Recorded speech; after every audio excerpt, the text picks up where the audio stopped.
The fastest way to lose belly fat can also be the fastest way to lose muscle. And after 50, that can turn into a real problem because muscle is what helps keep your metabolism alive. So if you want to lose visceral fat and keep it off, you have to give your body the right signals, not just eat less and then hope it works. I've spent years guiding tens of thousands of people through this exact process, and the ones who succeed are doing the same 7 things. So in this video, I'm going to show you the 7 most powerful strategies for burning visceral fat while building muscle, counting up to the #1 most important one at the end, how to curb your calories without wrecking your metabolism in the process, and the mistakes people make that sabotage their muscle while they're trying to lose fat. To start, I'm going to show you the step that most people try first when they want to lose belly fat, and then the one they almost always get wrong. When the average person decides it's time to lose weight, the first thing that they do is that they eat less, a lot less. Skip meals, cut their portions in half. They go to bed hungry, thinking that they're finally doing it right. And on the surface, it makes a lot of sense. If you want your body to burn stored fat, you do need to curb your consumption, but the problem is when you take it too far and you trigger a biological emergency response that is hardwired to fight back against it because your body has no idea you're trying to fit into the old jeans or your old clothes. All it knows is that food is suddenly missing. And when that gap gets too big, it flips into a survival mode, and then it does 3 things that work against you. First, it slows your metabolism down by hundreds of calories a day. Second, it spikes your hunger hormones higher than they were before you even started all of it. So then your cravings get worse. And then thirdly, it starts burning muscle for fuel because muscle is very expensive for your body to maintain. So the scale goes down, but your metabolism goes down with it. And the moment you start eating normally again, the fat comes back faster than it left because now you're burning fewer calories at rest than you were before you started. That's a cycle that traps a lot of people for decades. So the goal is to lower your food intake just enough that your body taps into stored fat, but not so much that it panics and starts cannibalizing muscle to survive. The sweet spot is to decrease by about 300 to 500 calories below what you would normally eat in a day. And you don't have to count a single calorie to get there. All it really takes, that I found, is a couple simple steps. The first one is cutting out snacking. Every time you eat anything, even just a handful of nuts or a piece of fruit, your body releases insulin. And as long as insulin is up, your body can't burn fat. So if you're eating breakfast at 7, snacking at 10, having lunch at noon, grabbing something at 3, eating dinner at 6, and then reaching for dessert at 9, you're keeping insulin elevated almost the entire day. When you cut the snacks and stick to just 3 meals a day, your insulin gets longer stretches to come back down in between meals. Now, the second step is to build every meal around 3 things: clean protein, healthy fat, fiber. Protein triggers a hormone called GLP-1, which is the same hormone the drug Ozempic is designed to mimic. It sends signals to your brain that you're full. Healthy fats slow your digestion down so that your blood sugar stays more stable, and fiber physically fills you up while keeping your blood sugar steady at the same time. Hit your body with all 3 at once, and your natural hunger system does the work for you. You eat less without even thinking about it and without counting calories. Next, I want to show you the simplest habit on the entire list and one of the most underrated when it comes to burning visceral fat: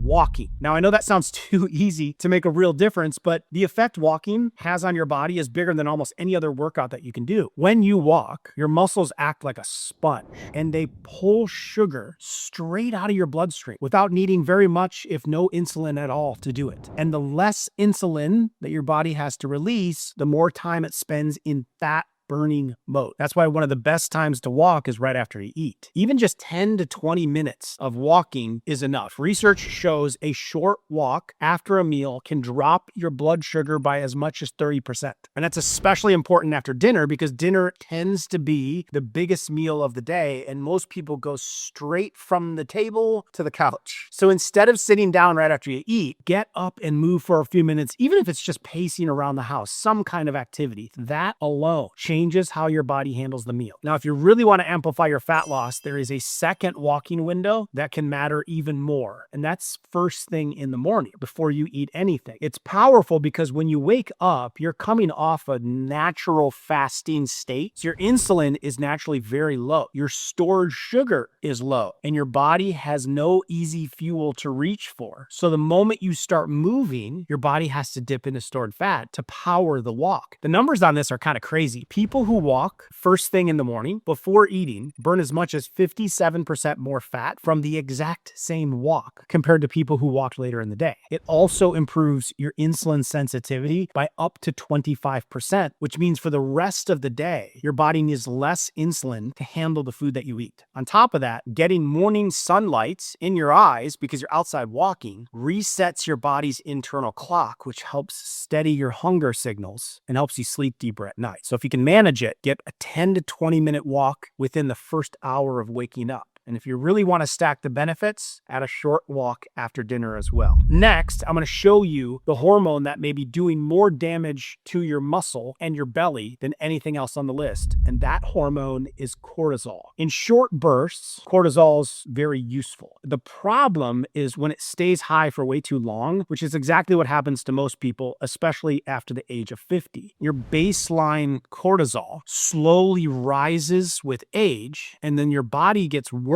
at shutting it off after you have stressful moments. So then it lingers. And the entire time it's elevated, it's eating your muscle and it's packing fat into your belly. As alarming as that is, here's the part that's going to shock you. Visceral fat cells have 4 times the cortisol receptors compared to regular fat cells, which is why cortisol drives fat storage around your organs instead of just around your arms or your legs. On top of that, your visceral fat actually makes its own cortisol. There's an enzyme inside those fat cells that converts inactive cortisol from your bloodstream into an active form right there inside the fat cell. So the more visceral fat you have, the more cortisol it generates, and the more cortisol it generates, the more visceral fat your body stores. Your belly fat is literally manufacturing the hormone that grows more belly fat. So how do we go about lowering cortisol? The first tool is breathing. And before you write me off as, that being a silly gimmick, the research on this is rock solid. When you breathe deeply and slowly, you activate the vagus nerve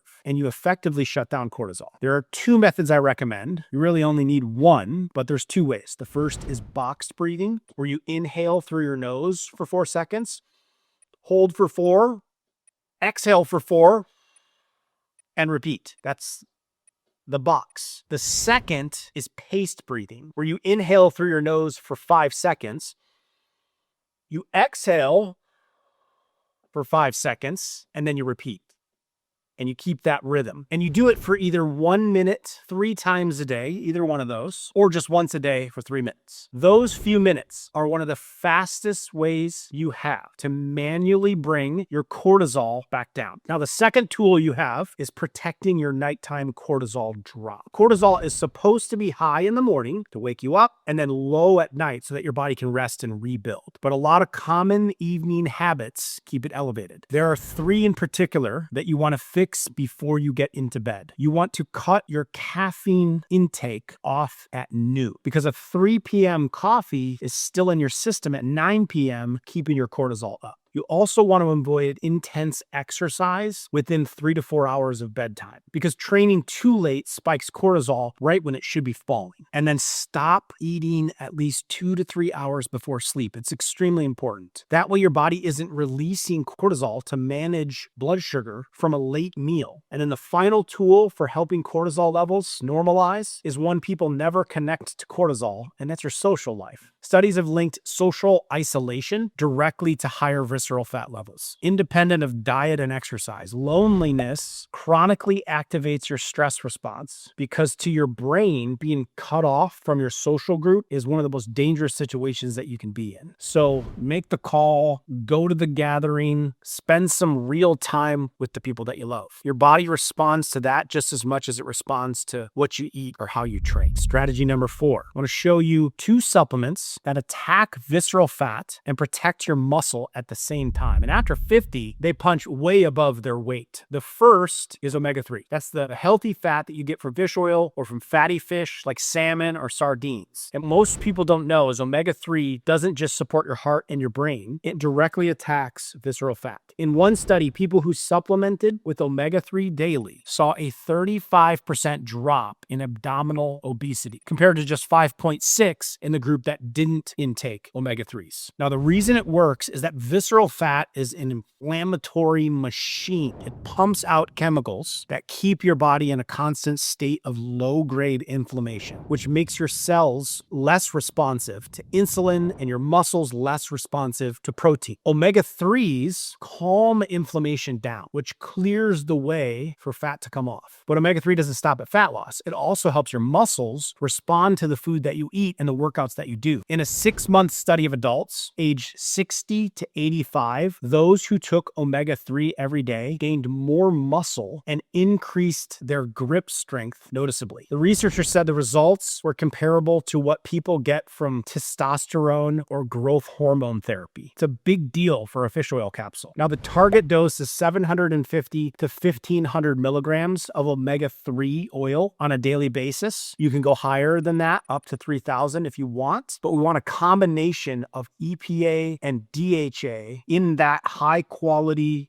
third-party tested fish oil capsule. Now, the second supplement is creatine. Now, I know some of you hear creatine and you think 25-year-old bodybuilder, but the science on creatine for people over 50 has completely changed in the last few years. Your body makes creatine naturally, but those levels drop with age. And it's actually one of the reasons that your strength fades and that your muscles get harder to keep as you get older. So supplementing with creatine refills those stores, allowing your muscles to work harder during a workout, which triggers more muscle growth as a result. The dose is 2.5 to 5 grams of creatine monohydrate per day. You don't have to do a loading phase of it. You just need to take it consistently over time, ideally right after a workout, and ideally take it with some magnesium. It helps the absorption of it. Next, I want to show you the one thing your body needs to actually keep the results you're working so hard for, and most people are cutting it short every single night. I'm talking about sleep. It sounds basic, but the science on sleep and visceral fat, it's genuinely shocking. In a Mayo Clinic study, researchers cut healthy adults down to 4 hours of sleep a night for just 2 weeks. The participants had an 11% increase in visceral fat. Not subcutaneous fat, but the deep belly fat that wraps around your organs. Here's the part that should scare you. When they let those same people sleep normally again for 3 days afterward, the visceral fat kept climbing. Catch-up sleep did not fix the damage. Once sleep loss tips your body into visceral fat storage mode, it keeps storing on its own momentum. Now, on the muscle side, the picture is just as bad. In another study, it took 2 groups on the exact same diet and exact same workouts. One group slept 8 hours a night. The other group slept 5. Both lost weight, but the 5-hour group lost 60% more muscle. It's almost double the muscle gone just from less sleep. The reason all this happens is growth hormone. That's the master signal that your body uses overnight to repair muscle and burn fat at the same time. It releases in big pulses during the deepest stages of sleep. The biggest pulses happen in the first 2 to 3 hours after you fall asleep. The problem is after 50, the amount of deep sleep you get gets collapsed compared to when you were younger. In your 20s, deep sleep made up about 19% of your overall night of sleep. By midlife, it drops to less than 4%.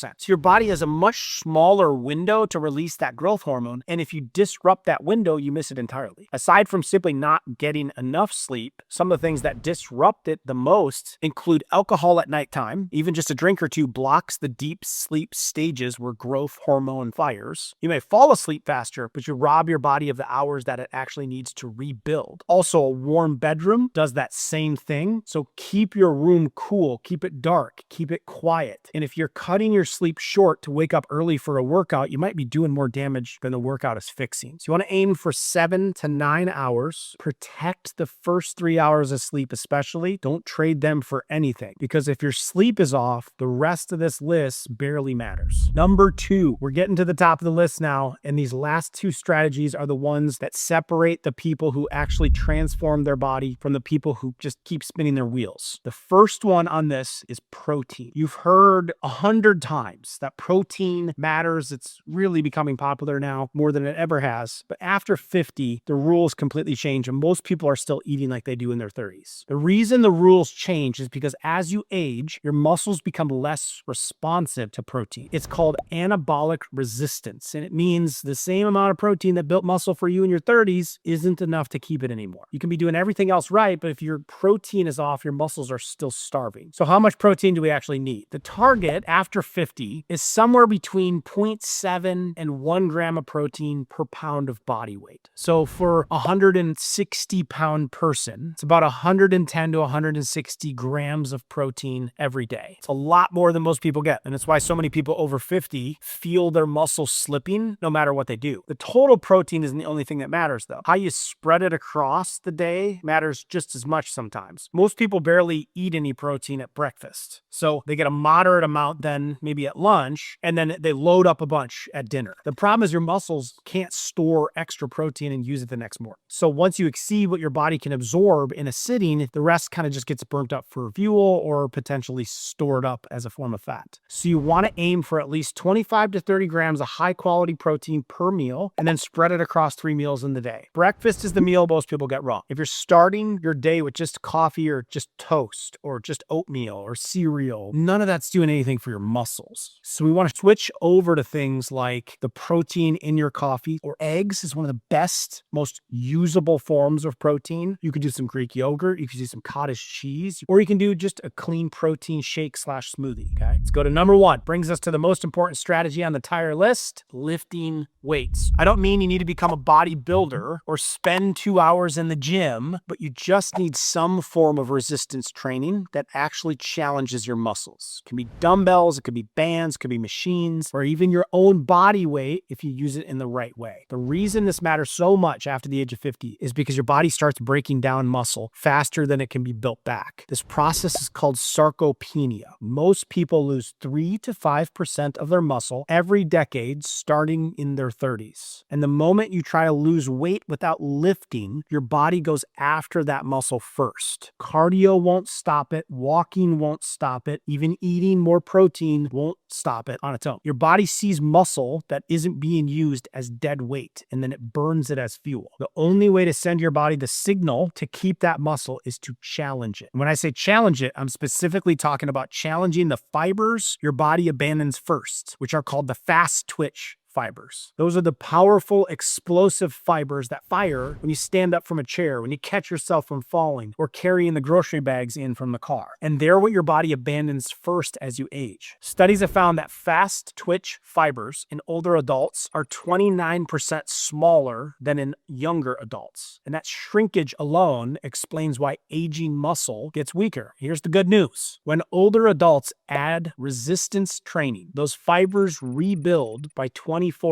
and that growth accounts for 100% of the muscle gains that they see. A landmark study from Mayo Clinic found that resistance training could slow and even reverse the changes in muscle that come with aging, even in people who didn't start until after the age of 70. So you are not too old. Your muscles don't care what your birth certificate says. They respond to the stimulus that you give them, period. Now, here's the simple structure to follow. Start with 2 to 3 strength workouts per week. Focus on big compounding movements that work multiple muscle groups at the same time. Squats, lunges, rows, presses, step-ups. I teach these a lot in my 10-minute workouts. Do 2 to 3 sets of each exercise. You can get multiple reps in, maybe 8 to 12, right? Or just do it for 30 to 90 seconds. Rest a bit between sets and go again. The weight doesn't have to be heavy. It just needs to be challenging for you. So if you're new to this, start with your body weight, doing it against a chair, or add light dumbbells. And as you get get stronger, gradually increase that weight. A simple dumbbell set will go a long way. Now, that increase over time is called a progressive overload, and it's what keeps your muscles growing month after month when you slowly increase the weight. Once you build more muscle, every other strategy on the list works a lot better, because then your metabolism runs higher. Your blood sugar stays more easily in check. And then your body finally has a reason to let go of the visceral fat that it's been holding on to for years. If you do nothing else on the list, add a little bit of weight to your workouts. It's not optional. It's non-negotiable. You've got to challenge those muscles to keep them. Now, strength training is the foundation. A high intensity, short duration HIIT workout is the gasoline that you pour on the fire. This because once your muscles are being protected and challenged, short bursts of high intensity work are what takes your visceral fat loss to the next level. So if you're serious about losing the belly fat and keeping it off without sacrificing the muscle that you've been working so hard to build, then you need to watch my other video, the best HIIT exercises to burn belly fat over the age of 50. In it, I walk you through the best HIIT exercises that you can do, plus the same 10-minute routine that I've taught tens of thousands of people that are part of my lifestyle membership to use to torch belly fat and to stay strong. I'll also give you 5 follow-along workouts for free. You don't need equipment. You don't need a gym. You can do the whole thing from your living room. I will include a link to that video here. Click to watch it next, and I will see you there.